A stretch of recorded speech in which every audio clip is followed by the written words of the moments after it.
As the spring sports season chugs along, many teams are enjoying the nice weather, and the smell of summer is already in the air, is what I would be saying if we all lived in Florida. The high in Miami today was 82 degrees, about a 50-degree difference from here in Bemidji. That's pretty much the same story out east in Grand Rapids, where the Thunderhawks are preparing for the baseball season. Many high school athletes would feel lucky making just one state tournament in their high school careers. Well, for Bill Kinnanen's baseball guys at Grand Rapids, they made state twice last year. We finished third in high school and fourth in Legion, and we had a good group of kids, and they really gelled come playoff time in both the spring and the summer. And that's what you need to do, and that's when you want to be your best, is during playoff time. The Thunderhawks were dominant in the playoffs during the spring season. In their 5 postseason wins, they outscored their opponents 38-3.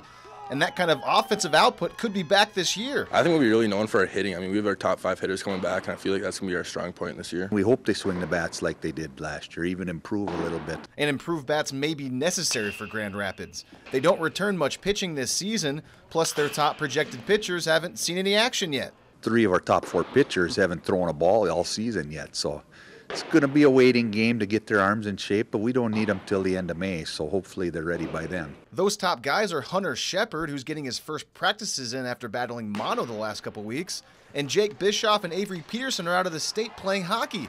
But once everyone's back in baseball mode, Shepard thinks the pitching can be successful. We're definitely not going to have like the same amount of guys that throw at the same velocity last year, but I think we have guys that know the game good enough to get through games without throwing that hard.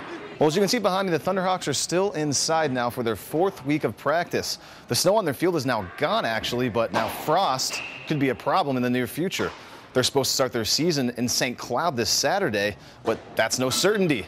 But one way or another, it sounds like the season will be underway by April 20th. Bemidji comes down, and we play 2 games each with Eden Prairie and Egan. Bemidji plays them at Portage Park, and we play at Legion, and we're hoping for that to be our first home game. So there's a chance we could do that, or we may have to go down to the cities that weekend just to get the games in. So either way, I think we're going to play the 20th. We're just not sure where it's going to be yet. If Grand Rapids has to move games down to the cities that weekend, of course, the Metrodome may be an option. The Dome is being rented around the clock these days because teams are trying to get games in. See, there's some use for that thing. I always like the Metrodome, actually. It's controlled climate. If you've enjoyed this segment of Lakeland News, please consider making a tax-deductible contribution to Lakeland Public Television.